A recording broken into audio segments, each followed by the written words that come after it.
I had been waiting all week for the call that usually came without hesitation, the one where my sister, Megan, would go over the holiday plans in excruciating detail, ensuring everyone had their designated roles and that everything would go off without a hitch.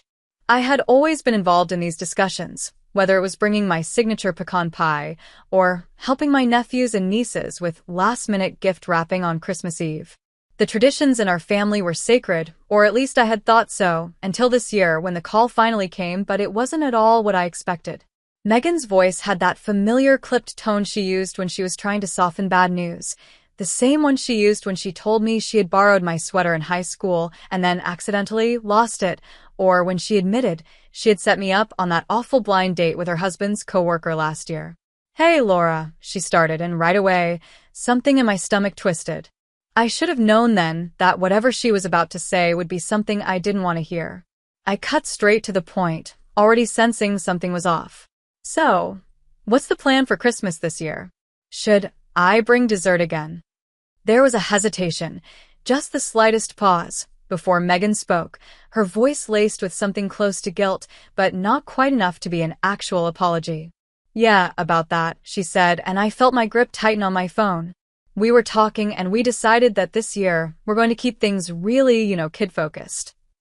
I frowned, shifting on my couch, trying to process what she was saying. "Okay, and?" Megan sighed, as if this was some kind of inconvenience to her, as if I was the one making things difficult by asking for clarification. "It's just, with the kids getting older, they're more into their own traditions, and we just felt like it would be easier if it was just immediate family. Parents and kids. That kind of thing." The words hit me like a slap across the face. Immediate family. As if I wasn't part of it. As if I was some distant relative they barely saw once a year instead of the person who had helped raise their kids, babysat at the last minute when they needed a break, and spent years making sure that every holiday was as special as it could be.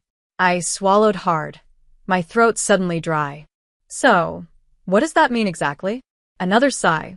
"It just means that, this year we're trying something different. It's not personal, Laura. It's just you wouldn't really understand, It's different when you have kids."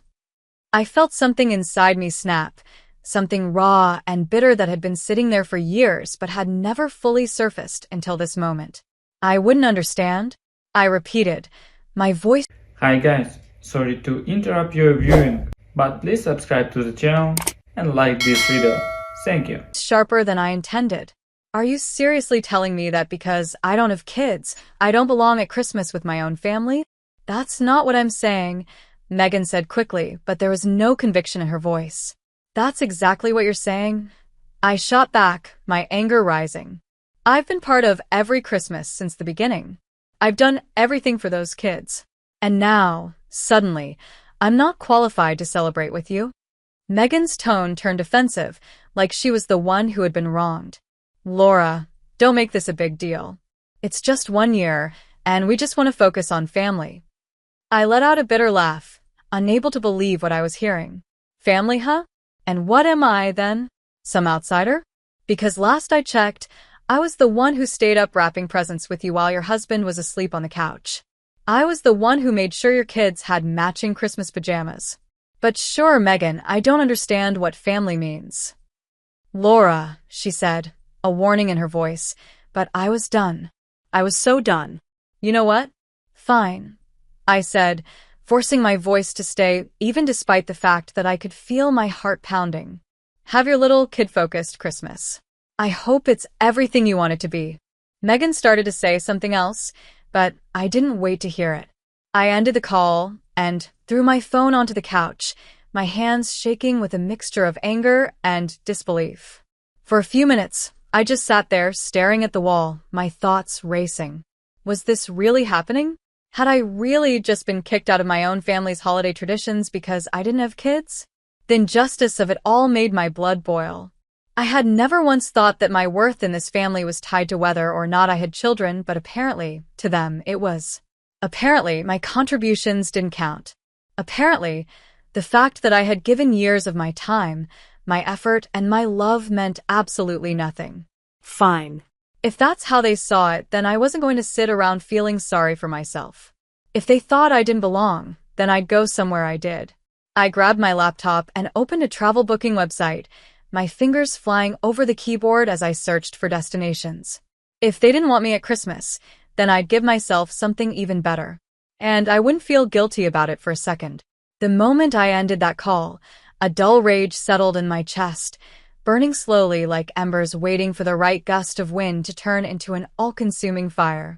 I refused to sit in my apartment, stewing in resentment, letting their decision ruin my holidays while they laughed, exchanged gifts, and indulged in their self-righteous little version of what family was supposed to be.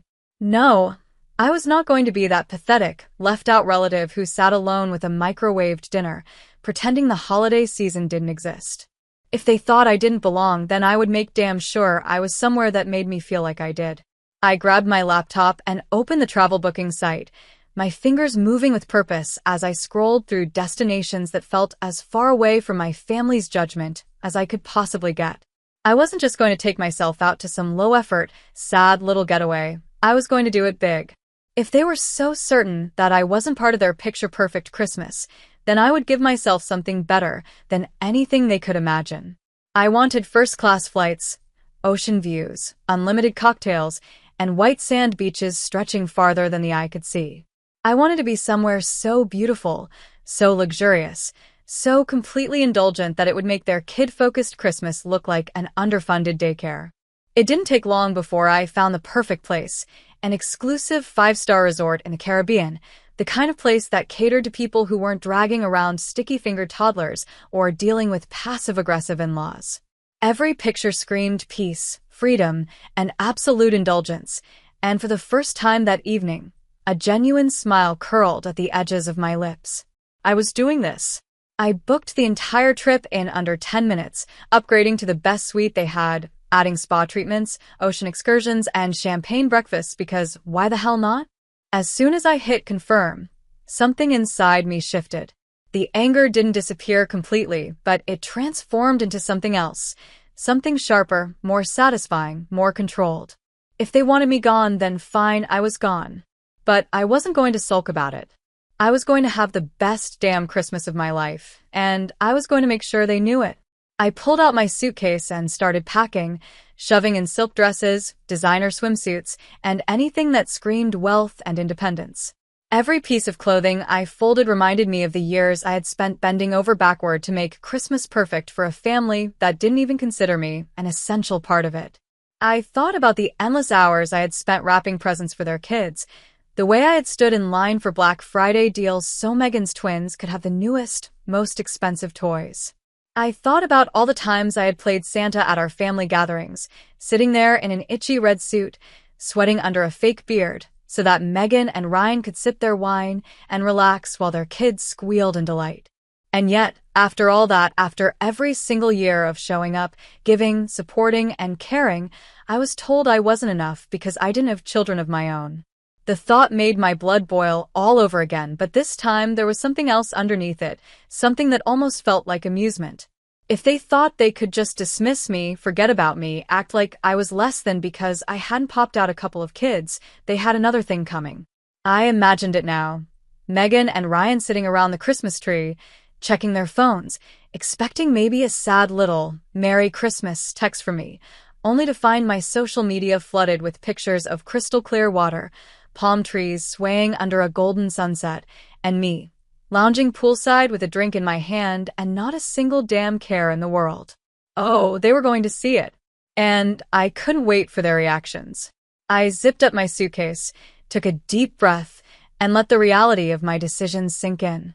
For the first time in years, I wasn't spending Christmas catering to other people's expectations. I wasn't running around making sure everything was perfect for everyone else while getting nothing in return. This time, Christmas was mine. And I wasn't going to feel guilty about it for a single second.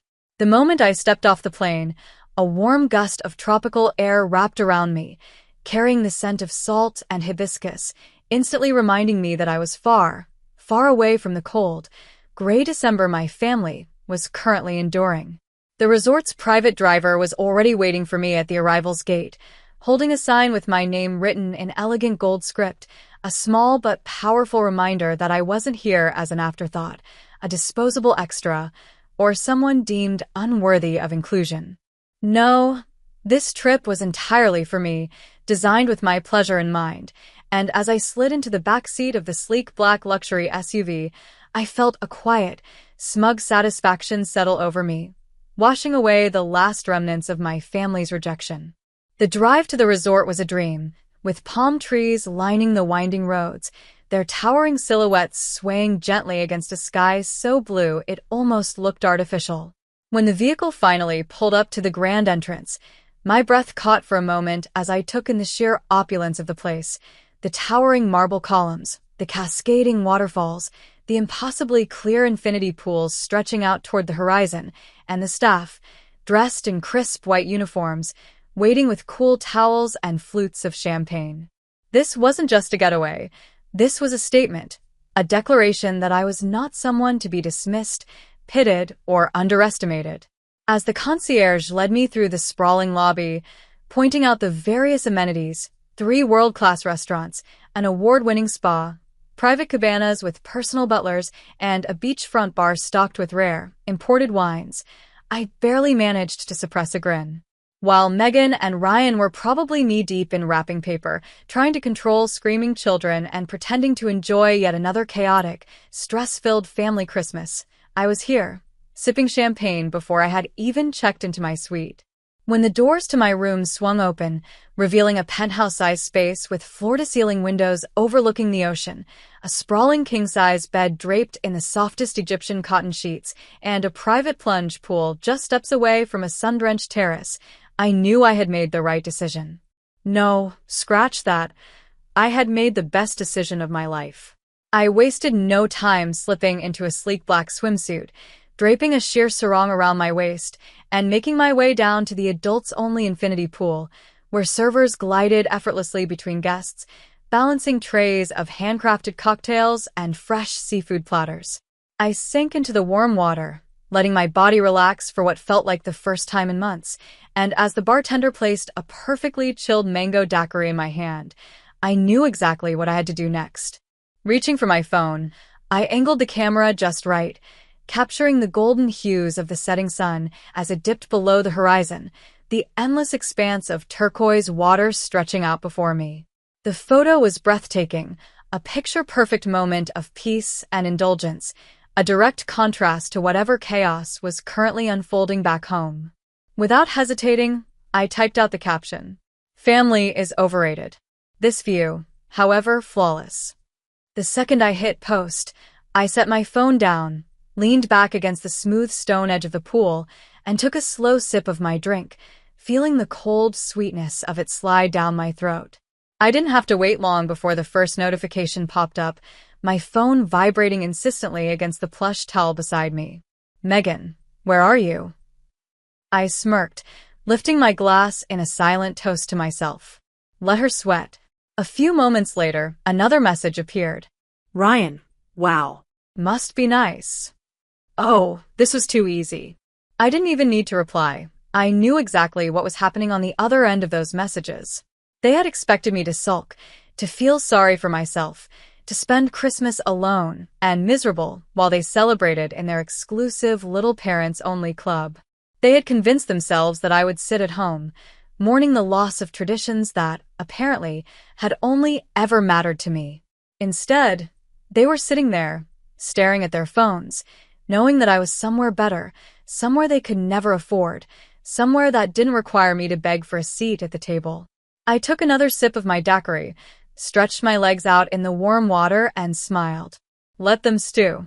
The first thing I noticed when I woke up was the warm Caribbean sunlight streaming through the massive glass windows of my suite, casting a golden glow across the crisp white sheets that smelled like lavender and fresh ocean air.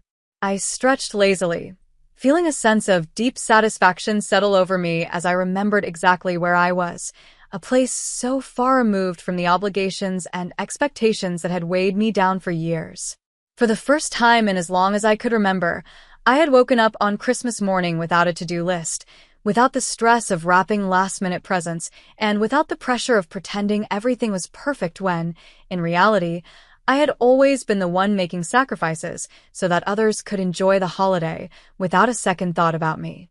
Reaching for my phone, I expected to find a few casual holiday greetings from distant friends or maybe some promotional emails from stores trying to squeeze in a few last-minute sales. But instead, I was met with an overwhelming flood of missed calls and text messages, each notification stacking on top of the last like a desperate, tangled web of emotional manipulation. My stomach clenched as I stared at the screen, seeing Megan's name repeated over and over again, followed closely by Ryan's, my mother's, and even a few from relatives who normally couldn't be bothered to check in with me unless they needed something. The messages were exactly what I expected, thinly veiled guilt trips disguised as concern, each one dripping with the kind of emotional weight that only a family like mine could manufacture when they realized they had lost control of the narrative. Megan, Mom is really upset, Laura. She feels like you're abandoning us. She keeps crying, and I don't know what to tell her. Ryan, they're seriously making us look bad. Everyone is asking where you are, and it's embarrassing that we don't have an answer. A few messages down, there was one from my mother. The words simple, but packed with the kind of emotional manipulation that only a seasoned mother could perfect. Mom, we didn't mean to exclude you, sweetie. We just didn't think it was a big deal. Come back, we'll make room for you. I let out a sharp, humorless laugh as I tossed my phone onto the bed beside me, staring up at the ceiling as I let the weight of their words settle over me like a thick, suffocating blanket. Now they cared? Now they were suddenly worried about my feelings, about my presence, about whether or not I felt included. Where was all this concern when they had made the decision to cut me out of their holiday plans, when they had decided that I didn't count as real family because I didn't have children? The worst part wasn't even the messages themselves. It was the sheer audacity of them, the way they had twisted the entire situation to make it seem like I was the one in the wrong, as if I had been the one to reject them instead of the other way around.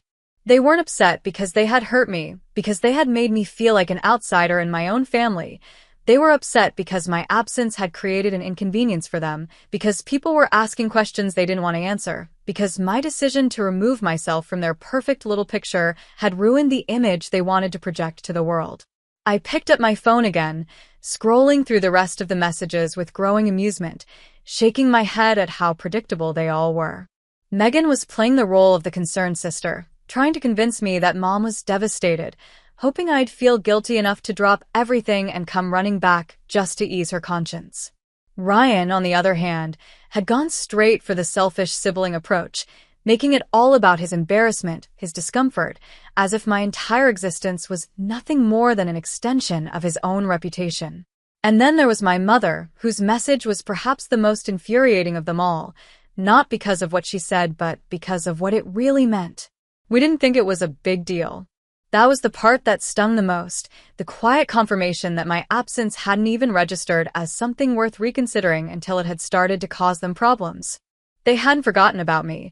They had just assumed that I would always be there, always available, always willing to accept whatever scraps of love and attention they were willing to throw my way. I sighed, running a hand through my hair as I debated whether or not I should even bother responding, whether I should let them twist themselves into knots trying to figure out why I hadn't answered, or if I should give them the satisfaction of knowing I had seen their messages and simply didn't care. For a brief moment, a part of me considered calling my mother back, considered allowing myself to be pulled back into the familiar cycle of guilt and obligation, considered the possibility that maybe, just maybe, there was still a chance for them to understand just how much they had hurt me.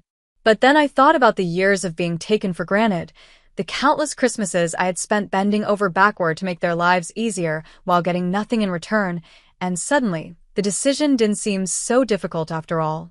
I placed my phone face down on the nightstand, ignoring the vibrating notifications as another round of messages poured in, and instead, I turned my attention to the room service menu sitting beside me.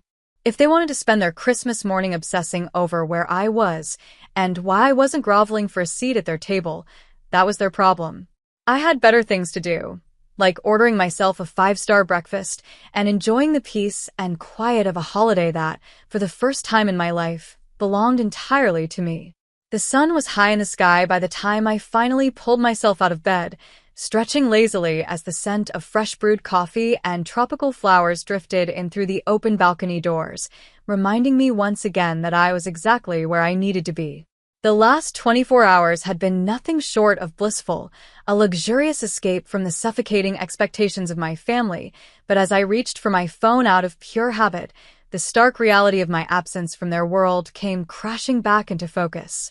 My screen was still flooded with unread messages, an endless string of missed calls, voice memos, and increasingly desperate attempts to pull me back into their orbit, but one notification stood out among the rest, a long, rambling text from Megan, her name glowing on the screen like a warning. I hesitated for a moment, considering the possibility that whatever she had to say wasn't worth the energy it would take to read it, but curiosity got the better of me, and before I could stop myself, I had already tapped the message open. Look, Laura, I know you're mad, and I get why, but I really think you're blowing this whole thing out of proportion. It wasn't just about the kids, okay? Ryan and I talked and we both agreed that it just doesn't feel fair sometimes. We're the ones raising children, dealing with all the stress, the financial burdens, the never-ending responsibilities, and you just don't contribute as much to the family. You don't understand what it's like to be a parent, to have real obligations, and honestly, it just feels like you have it so much easier than we do. You take vacations, you have extra money, you don't have to think about anyone but yourself, and it just doesn't feel right that we do all the work while you just coast through life. I know that sounds harsh, but that's how we feel. We love you, but sometimes it's frustrating to watch you live this carefree life while we're drowning in responsibilities. We didn't mean to hurt you, we thought maybe it was time for you to realize that family means sacrifice. Hope you can understand. I stared at the screen, my fingers tightening around the phone as a slow, simmering anger spread through me, curling hot in the pit of my stomach and rising like a tide that I had no interest in stopping. So that was it then. It had never really been about the kids at all, never about traditions or space or anything remotely justifiable. They hadn't excluded me because I wasn't a parent, they had pushed me aside because they resented me, because they had convinced themselves that my life was too easy, too carefree, too far removed from the struggles they had chosen for themselves. All these years, I had bent over backward to be there for them, to show up whenever they needed me, to support them in every way I could, and yet, somehow, none of that counted because I didn't have sleepless nights with crying babies or bank accounts drained by endless expenses. They had looked at my life, at my choices, and instead of feeling happy for me, instead of appreciating the ways I had supported them despite not having the same responsibilities, they had decided that I was undeserving of a place in the family, that my contributions weren't enough because they didn't come wrapped in the same struggles they faced. I swallowed the bitter taste rising in my throat, my mind racing with every memory of the times I had sacrificed for them, the babysitting, the gifts, the holidays spent making sure their children had the best experiences possible, the years of being treated like the family's personal support system, always expected to be available but never truly included. And all this time, they'd been sitting there, seething with resentment, believing that I owed them more simply because their lives had turned out differently than mine. I needed to talk to someone, needed to hear a voice that wasn't laced with self-pity or disguised manipulation. So, without thinking, I scrolled through my contacts until I found the one person I knew would give me the truth without sugarcoating it. Aunt Diane answered on the second ring, her warm, familiar voice immediately soothing the storm raging inside me. "Laura, honey, I was wondering when you'd call," she said, a hint of knowing in her tone that made my chest tighten. I didn't bother with pleasantries, didn't waste time pretending that this was a casual check-in. "Did you know?" I asked, my voice sharper than I intended, but I didn't care. "Did you know that they felt this way about me? That they've been resenting me this whole time?" Diane sighed, the kind of long, tired sigh that spoke of years of holding onto unspoken truths. "Sweetheart, I hate to say this, but yes, I knew," she admitted, her voice tinged with regret. "I've known for a long time that Megan and Ryan have had feelings about the way your life has turned out compared to theirs. It's not fair and it's not right, but they've always believed that because they have kids and you don't, they're somehow carrying a heavier burden, and in their minds, that means you should be doing more to balance the scales." I gritted my teeth, my fingers curling into the fabric of the plush robe wrapped around me. So, they think I should be punished for living my life differently? They think that just because I don't have kids, I don't deserve the same level of respect and inclusion in this family. Honey, Diane said softly, they think your life is too easy. They think that because you're not struggling the way they are, you should be the one picking up the slack, even if it's not fair. And the worst part? They don't even realize how selfish they're being.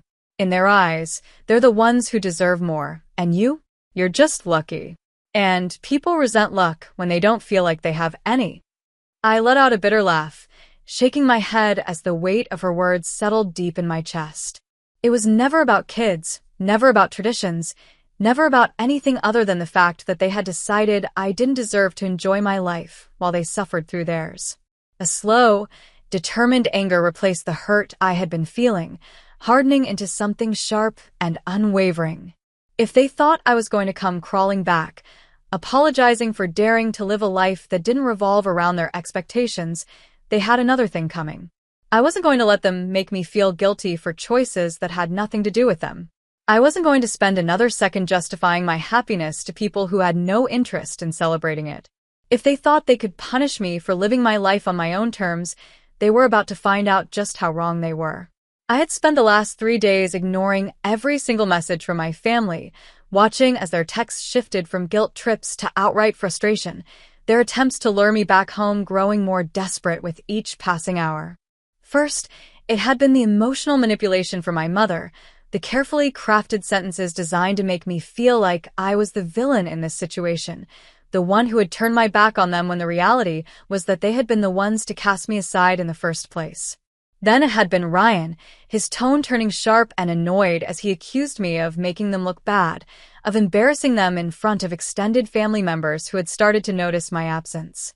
Megan, of course, had tried to take a more diplomatic approach, insisting that everything had just been a misunderstanding, that it had never been their intention to exclude me permanently, that it had all been a simple case of miscommunication that could be easily resolved if I would just be reasonable.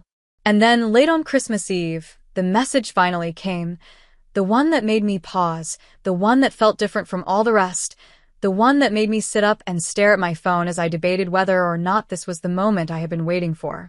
Come to Christmas dinner. We need to talk. It wasn't an apology, not really, and it certainly wasn't a declaration of regret, but there was something in those words, something almost pleading, something that hinted at the possibility that they were finally ready to face what they had done. For a long moment, I sat there, my fingers hovering over the screen as I considered my options, weighing the satisfaction of standing my ground against the temptation of finally confronting them on my terms, in my own way, with my own carefully chosen words. I wasn't going because I forgave them, and I certainly wasn't going because I missed them, but the idea of walking into that house had held high, radiating the confidence and success they had spent years pretending not to see, was too good to pass up. I wasn't coming back as the forgotten sister, the convenient afterthought, the woman they had dismissed so easily. No, I was going to walk into that house as someone untouchable, someone who had risen above their petty resentment, someone who owed them absolutely nothing. The next morning, I took my time getting ready, slipping into the kind of designer dress that I knew would make a statement, the fabric hugging my figure in all the right places, the deep emerald green color making my skin glow under the soft morning light. I paired it with heels sharp enough to cut glass, subtle gold jewelry that whispered wealth without screaming it, and a perfectly tailored coat that I knew would send the exact message I wanted to convey. By the time I arrived at my parents' house, pulling up in the sleek rental car I had chosen just for the occasion, I could already picture the looks on their faces, the moment they realized that I wasn't coming back as the same woman they had so easily discarded. When I stepped inside, the air was thick with the scent of roasted turkey, cinnamon, and something unspoken, something heavy, something tense that settled over the room like an invisible storm cloud, waiting to break. The moment my mother saw me, she let out a small gasp, her hands flying to her mouth as if she had genuinely started to believe I wouldn't show up at all. Without hesitation, she pulled me into a hug, holding on to me just a little too tightly, as if she could physically pull me back into the family dynamic they had so recklessly shattered. "Oh, sweetheart, I'm so glad you're here," she murmured, her voice thick with emotion, but when I glanced over her shoulder, my eyes landing on Megan and Ryan, standing stiffly near the dining room entrance, I knew the truth. My mother might have missed me, might have regretted the way things had unfolded, but my siblings weren't happy to see me. They were nervous. Megan's lips were pressed into a thin, uneasy line, her eyes darting toward Ryan as if silently willing him to say something first, but he only crossed his arms, his jaw tightening as he forced out a clipped, "Hey." I smiled, slow and deliberate, letting the silence stretch just a second too long before responding. "Hey," I said, my voice light, unconcerned, making it painfully clear that I wasn't here to beg for their approval. My father cleared his throat, stepping forward in an attempt to break the unbearable tension that had settled over the room. "Let's eat," he said, his voice gruff but forced, as if trying to pretend that everything was perfectly normal, as if trying to will the gathering into something less fractured than it actually was. I didn't move right away, letting the weight of the moment sink in, letting them all feel the shift in power, the way the ground beneath them had changed, the way I was no longer someone they could control or diminish. Then, finally, I stepped forward, letting my heels click against the polished hardwood floor as I made my way toward the dining table, taking my seat with the kind of effortless confidence that told them exactly what they needed to know. They had spent weeks trying to make me feel like I was nothing, like I was disposable, like I was somehow lesser simply because my life didn't look like theirs. But now, sitting there, watching as they stole uneasy glances in my direction, their nervous energy practically vibrating through the room, I realized something with absolute certainty. They weren't in control anymore. I was. The tension at the dinner table was thick enough to cut with a knife, pressing against the room like an unseen force, heavy and suffocating, filling every corner with the weight of words left unsaid. Silverware clinked against fine china, glasses were lifted and set down with just a little too much force, and every polite smile felt stretched too tight, barely concealing the discomfort simmering just beneath the surface. My mother was doing her best to keep the conversation light, asking about the food, complimenting the turkey, making comments about how the grandkids were growing up so fast, but nobody was really listening. Megan and Ryan kept shooting each other glances, silent messages passing between them, as if trying to figure out how to handle me, as if trying to decide whether to address the elephant in the room or pretend that it didn't exist. I didn't say much at first, letting them squirm, letting them feel the weight of their own choices, letting them sit with the knowledge that I hadn't come crawling back in defeat, but had arrived stronger, more composed, and completely unfazed by their sudden attempts at forced reconciliation. I sipped my wine slowly, taking my time with every bite of food, fully aware that they were waiting for me to crack, waiting for me to show some sign of resentment or hurt, waiting for an opening to spin the narrative back in their favor. And then, just as I expected, Ryan finally broke the silence, his voice dripping with forced casualness, his words carrying just enough of an edge to make it clear that he hadn't let go of his resentment. "So, Laura," he said, leaning back in his chair, smirking just slightly, his fork lazily spearing a piece of roasted potato. "How's your little solo trip? Must have been lonely, spending Christmas all by yourself in some fancy hotel." I didn't even blink at the condescension laced in his voice, didn't give him the satisfaction of reacting to the barely disguised insult, didn't allow him to dictate the tone of the conversation. Instead, I set my glass down, smiled, and answered in the most nonchalant voice I could muster. "Not at all," I said, tilting my head slightly as if considering just how much I wanted to rub it in. "It was actually the best holiday I've ever had. First-class flights, champagne breakfasts, ocean views, massages every morning, absolute peace. Honestly, I can't believe I didn't do it sooner." The words landed exactly the way I intended, hitting Ryan square in the ego, making Megan's shoulders go stiff, making my mother pause mid-bite, her expression torn between discomfort and something almost resembling admiration. For a brief second, nobody spoke, the weight of my statement hanging in the air like an unexpected slap, until finally, Megan scoffed, shaking her head, her tone sharper than before. "Must be nice," she muttered, her lips curving into a tight, bitter smile. "Having money to waste on something like that." That was it. That was the moment. I let my fork drop onto my plate with a sharp clink, the sound cutting through the strained atmosphere like a warning shot, my patience snapping in an instant, the simmering anger I had kept at bay finally rising to the surface. Slowly, deliberately, I turned my gaze toward Megan, watching as she shifted uncomfortably, clearly regretting opening her mouth but not quite willing to back down. Waste, I repeated, my voice dangerously calm, my eyes locking onto hers with a steadiness that made her falter. You think I wasted money on myself? That's funny, Megan, because I don't remember you or Ryan ever thinking it was a waste when I was spending thousands of dollars every year on your kids. Birthdays, Christmases, babysitting, last-minute emergencies, expensive gifts, paying for things you couldn't afford because you needed help. I've spent years putting this family before myself, and not once did either of you ever say, maybe Laura shouldn't have to do all of this alone. But now that I finally do something for myself, suddenly it's a waste. Silence.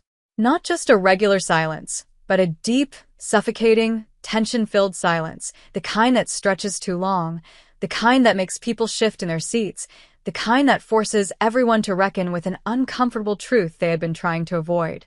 My mother looked down at her plate, her hands fidgeting with a napkin in her lap, Megan's face flushed with something between shame and defiance, and Ryan just sat there, expression unreadable, jaw clenched, fingers tapping against the stem of his wine glass. I could have stopped there, could have let my words settle, could have given them a chance to absorb the weight of what I had just said, but I wasn't finished, not yet, not until they understood the full gravity of what they had done. I exhaled slowly, leaning forward slightly, my voice lower now, steadier, filled with something colder, something sharper. Maybe you're right, I said, my tone thoughtful, my words deliberate. Maybe I don't understand what it's like to be a parent. But you know what? You don't understand gratitude. You don't understand what it's like to have someone in your corner, someone who gives without expecting anything in return, someone who shows up for you time and time again, only to be told they don't belong when it's no longer convenient. Megan swallowed hard, her eyes darting to Ryan, looking for support, for backup, for anyone to say something that would turn the situation in her favor, but Ryan wasn't looking at her. He was staring at his plate, face blank, refusing to meet my gaze. I pushed my chair back slightly, not enough to get up just yet, but enough to let them know that I could leave if I wanted to, that I wasn't trapped here, that I didn't need their approval. I've spent my whole life trying to be a good sister, a good daughter, a good aunt, and all it got me was a family that only values me when I'm useful. I continued, my voice steady, my anger no longer raw but refined, precise, controlled. So, if you're expecting me to feel bad for finally putting myself first, you're going to be waiting a long time. For the first time all night, my mother spoke, her voice soft, careful, as if afraid of making things worse. Laura, honey, we never wanted to make you feel like you weren't part of the family. I let out a slow, humorless laugh, shaking my head, pushing my chair back fully now, standing up, looking down at them, at this table, at this entire dynamic that I had spent years trying to hold together, only to realize it had never truly included me. You didn't have to say it, I replied simply, gathering my things, my voice clear, unwavering. You showed me. And with that, I turned and walked away, leaving them sitting there in the thick, heavy silence of their own making, knowing that this time, I wasn't going to be the one who came back to fix it. I walked out of that dining room with my head high, my footsteps slow and deliberate, feeling the weight of every single word I had spoken still hanging thick in the air behind me. I didn't bother looking back, didn't give them the satisfaction of seeing hesitation in my face, didn't allow myself even a flicker of doubt about whether or not I had done the right thing. I had spent years swallowing my feelings, bending myself into shapes that fit neatly into the cracks of this family's expectations, making sure everyone else was comfortable while my own discomfort went unnoticed.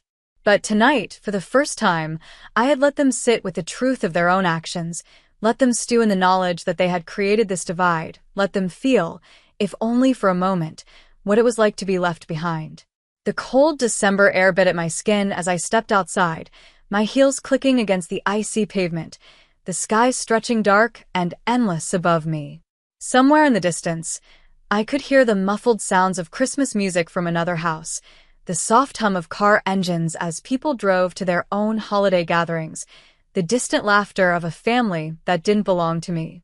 I inhaled deeply, filling my lungs with crisp night air, then let it out slowly, watching it curl into the darkness like smoke before reaching into my purse and pulling out my keys. There was no part of me that wanted to turn around, no lingering guilt tugging at my chest, no second-guessing the decision I had just made. As I slid into the car and shut the door behind me, my phone buzzed against the leather seat, and for a second, I considered ignoring it completely. But something in me, some final, lingering curiosity, made me reach for it, my fingers wrapping around the familiar weight of it as I glanced down at the screen. It was Ryan, predictably, and his message was as dismissive and condescending as I had expected it to be. "You're being dramatic. You always make everything about you." I exhaled a slow, humorless laugh, shaking my head at how utterly predictable he was, how easily he fell back on the same tired deflections, the same refusal to take responsibility for anything, the same unwillingness to see past his own narrow, self-centered perspective. I stared at the message for a moment, my thumb hovering over the keyboard, debating whether or not it was even worth responding. But then, just as the temptation to let it go entirely settled over me, another message popped up, this one from my mother, her words simple, but carrying the kind of quiet weight that told me she had finally, at long last, understood. "I'm sorry. You deserved better." I read the words twice, letting them sink in, feeling something shift inside me, something small but undeniable, something that wasn't quite forgiveness, but wasn't entirely bitterness either. I had waited years to hear those words, had spent more holidays than I cared to admit wishing for some kind of acknowledgement that my role in this family had been more than just a convenient extra, that I had given more than they had ever recognized. And now, here it was, wrapped in a text message sent too late, arriving only after I had finally chosen to put myself first, after I had walked away, after I had forced them to sit in the mess they had created. I didn't respond, not yet, because I wasn't ready to. Instead, I tossed my phone onto the passenger seat and started the car, letting the warmth of the heater spread through my fingers as I pulled away from the house without so much as a backward glance. If they wanted me to come back, if they wanted me to forgive, if they wanted things to go back to the way they were before, then they were going to have to do a hell of a lot more than send a last-minute apology into the void and hope it was enough. Later that night, as I curled up on the couch in my hotel suite, a glass of deep red wine resting in my hand, my phone buzzed again. But this time, it wasn't my mother, wasn't Ryan, wasn't Megan trying to regain control of a situation that had slipped entirely through her fingers. It was Aunt Diane, the one person who had never tried to make me feel small, the one person who had always, without fail, told me the truth, even when it wasn't what I wanted to hear. "You're not going to believe this," her message read, and immediately, I felt a smirk pull at my lips. "After you left, Megan and Ryan started going at each other. Apparently, your little speech stirred up some things they weren't ready to deal with. Ryan called Megan a spoiled brat who always played the victim. Megan snapped back that Ryan was lazy and entitled, and before you know it, they were screaming at each other in front of the entire family. Your dad had to step in to break it up, and your mom started crying about how the holidays were ruined. I thought you'd like to know that in the end, they destroyed their own perfect Christmas without any help from you." I leaned back against the plush cushions, swirling the wine in my glass as I let out a slow, satisfied sigh, a quiet, knowing chuckle escaping my lips as I imagined the absolute chaos that must have unfolded after I walked out of that house. For years, I had been the one holding everything together, smoothing over their fights, fixing the damage, making sure the holidays stayed peaceful even when tensions ran high. But now, without me there to absorb the impact, without me there to take the blame, without me there to be their scapegoat, the entire illusion had crumbled around them, exposing every bitter truth they had spent years trying to avoid. I wasn't the problem. I had never been the problem. They had just needed someone to blame, someone to carry the weight of their own regrets, their own disappointments, their own unresolved resentment. And now, without me there to take it, they had turned on each other instead. I lifted my glass to the empty room, toasting to myself, to the peace I had found, to the satisfaction of knowing that I had finally, truly, left their expectations behind. For the first time in a long time, I didn't feel like I was missing anything. I didn't feel excluded. I didn't feel abandoned. I felt free.